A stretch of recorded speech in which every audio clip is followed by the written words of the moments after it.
Hey, this is Drake here. I figured I'd make a quick build video on Lies of P, which I just made it and forgot to turn the microphone on, so that really sucks. But anyway, this is Lies of P. If you're not familiar with the game, it is basically a spin-off of Bloodborne, which is the Soulsborne game.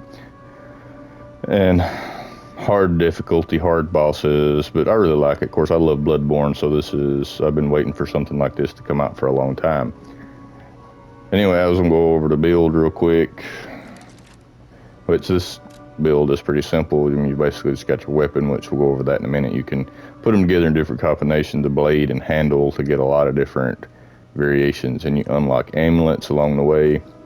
Of course, I'm still kind of early to mid-game, so I haven't got all the best stuff yet, but I've got this one for increased stamina recovery because I seem to always be running out of stamina, and this one for increased weight capacity, because as you get better stuff, it starts getting pretty heavy.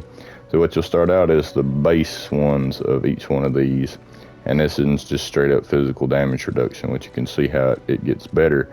But also the weight goes from 7.4 or 5.8 pounds to 13.2 pounds, so you can see how you'll get overweight pretty early. This one here is basically your elemental resistance. Of course, it does have physical resistance on it too, but not near as much. But this is the one that you want if you're fighting an enemy. That this would be your electric based damage. Your best for, this one, I think, yeah. And this one is your fire based damage. This one, I've actually got a better version of this one, and this is your acid based damage reduction, which usually in each level you'll find one of these for each element that you're facing at the moment. Now this one is your break resistance, shock resistance, disruptions. Basically keeps you from flinching. And it's got physical on it too. So the better this one is, the more likely you are to not flinch from getting an attack and not break it. And when you break, it leaves you open for an attack. This one is still the base one, but it's just your slash, strike, and pierce damage reduction. Now, I haven't found any of these, but once you get this guy unlocked here, in Chapter 3 you unlock him, you can purchase these, and he has these three, so I haven't, but basically they're all the same weight. You just got each type of damage. This is better for slash damage, this is better for pierce damage, and this is better for strike damage. And the one you come standard with is kind of right in the middle of all. If you're having an enemy that you're having trouble with, buy one of these and match it to their specific type of damage they're doing, and it will help quite a bit. Now also you can buy cranks from this dude after you unlock him. The Motivity, Technique, Advanced, and that one balance puts it back to normal. That's for adjusting your handles. Alright, we'll go over that. This is the blacksmith, and of course you can upgrade your weapons here, and I don't have enough stuff to upgrade this. But the main thing you can do is alter your handles, and this is what the cranks, the Technique cranks. You can see I've used the Technique crank. And it looks like you can upgrade it again if you get more Technique cranks. I hadn't noticed that. But yeah, what it does is put your scaling up. See, that put my Technique scaling up to an A. I'm assuming when I do it again, it'll put the Technique scaling up to an S. And you can see above it, I've got all of mine's attack up sunk into Technique. So the scaling towards Technique is what gives me my plus 83 on my blade.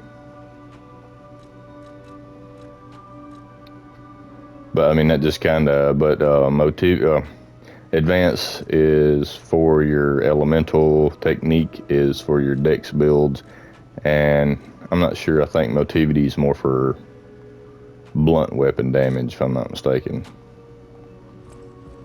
Which we're using a slashing weapon. But the main thing I was wanting to show, let's go ahead. I was running, and they're not exactly the same level, but they're only one level different. Symbol weapon, go to new weapon. I was running the Puppet Saber Blade +4, and I really like the boost glaive handle on all, but that's what I was running. and it's really good. And it's a little quicker option than what I've started running. But what you're going to rely on most of the time is this charge attack. That's what makes this thing so good. You see we're hitting for 428 every time. And there's our break. It took 3 to get a break, and that's our final blow. And the final blow will change. It's by the blade. And your triangle attack is based on the blade. But your blocking triangle is from the handle. So if you're using the same handle, you will have the same blocking triangle special attack.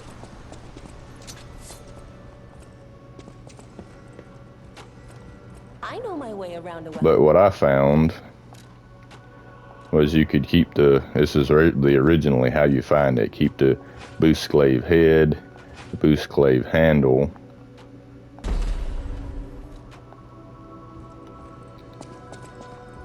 and it's basically the same motion speed, only it consumes more stamina, but what you get is 567. Now this one is upgraded one time more, but it's scaling about 25% more damage, and it appears that range has a bit to do with it. If you catch it at the end of it, it does more.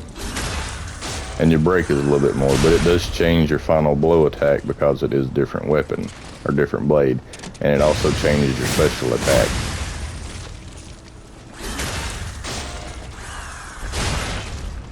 But like I said, since most enemies are not going to stand there and allow you to get 3 or 4, so this one only does, you do 4 hits before you're out of stamina.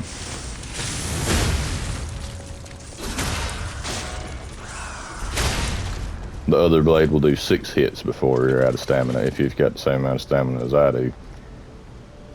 But most of the time you're going to focus on your ranged attack, and then you'll dodge and maybe do another dodge, maybe do another, and if they're broke, try to get in and get the break on them. Especially on boss fights. It works very well to stay at a range, wait for an opening, and then just cover the distance. And if you're only getting 1 hit at a time, why not use the blade that gives you 25% more damage per hit? Even if it does consume a little more stamina. But that was just mine. I noticed that. I'd seen a few videos, and one showed one and one showed the other, but I'd never seen them directly compared to one another. So that's them directly compared. Now the other thing, and you'll have to complete, I think after chapter 2 is when you unlock Geppetto here. But he unlocks the ability to upgrade your P organ, as they call it, which is basically your more specialized upgrades. Now, I messed up at the beginning. Each one of these has got 2 empty slots. If you want the main perk, which is 1 more pulse cell or heal, these are your heals, you have to have both of them filled. You can't just do one, because I originally did 1 in each and wound up not getting either perk for a while until I found more quartz. Now your quartz come mainly from fighting your mini bosses, so clear all your mini bosses that you can, because they're really helpful. And I found 1 in a chest so far. So search around, and if you come across, now the mini bosses aren't labeled, they don't have mini boss life bars, they're just the bigger, harder enemies in areas, and they don't respawn after you kill them. Those are your mini bosses, and usually they drop either equipment or quartz or both, so they're well worth farming. Or well worth clearing, because you can't really farm them because they don't come back. Alright, but in this one, it gives you link dodge, which is you can basically double roll. The first one is a quick step, and then if you double tap, you do a roll instead of a second quick step. Makes you cover more distance if you need to get out of a big attack quickly. And in it, I've got guard, regain, recovery 1, which when you guard, you take chip damage through your guard. And this gives me more regen, and if you hit afterwards without taking damage, you regen the amount that you took chip damage. And if you got enough guard regain, then you regain all health that you lost, which is really helpful. And the other one is increased stagger duration, which I found that very helpful because remember the dummy, when they turn white, they're in a staggerable state, but you have to hit them with a charged attack, a fully charged attack, or they won't break and allow you to get a fatal blow. So it helps to have a little bit more time to do that, because sometimes just because they break doesn't mean that they stop attacking. They're still attacking. You just have to hit them with a charged attack to completely break them. This one is for another heal, obviously, and I got increased fatal attack, which is when they're broke or you sneak up on them, and increased ergo upon eliminating enemy, which ergo is your upgrade. So it's always good to be able to get more upgrades early on in the game. And once you do 2 of these, it unlocks the phase 2 one, which in this one I went for another heal, and I got lower damage while dodging. Because sometimes you'll dodge, you'll still take the hit, you won't get knocked down, but you'll still take damage because it caught you in the wrong time in the roll, so that helps. And this one I got enhanced weapon attack when discharge, which is your special attack, which I wish there was some way, I'm sure there is later on, but if we could charge that quicker, that would be a very good build if you could just focus mainly on your special attacks regening. But that's basically it for now, I think. It's like I said, in this one, you don't have equipment. This is basically, the way I look at it, is your head, chest, waist, and feet. This is basically your armor, and then you've got your amulets that you can equip the suit, however, which I've got weight up, stamina up, and you've got your arms, which you can kind of, if they're puppet enemies, you want to go shock arm. If they're humanoid enemies, you want to go fire on them. And if they're smaller enemies, the grappling hook works really well on them. But that's basically it on this one. So I was thinking on making another video because I found a few cheats on mini bosses, ways to cheese them and kill them without really having to fight them. Which, if you're a Bloodborne veteran, take it when you can get it, because it's almost like the creators built it into the game just for you to exploit.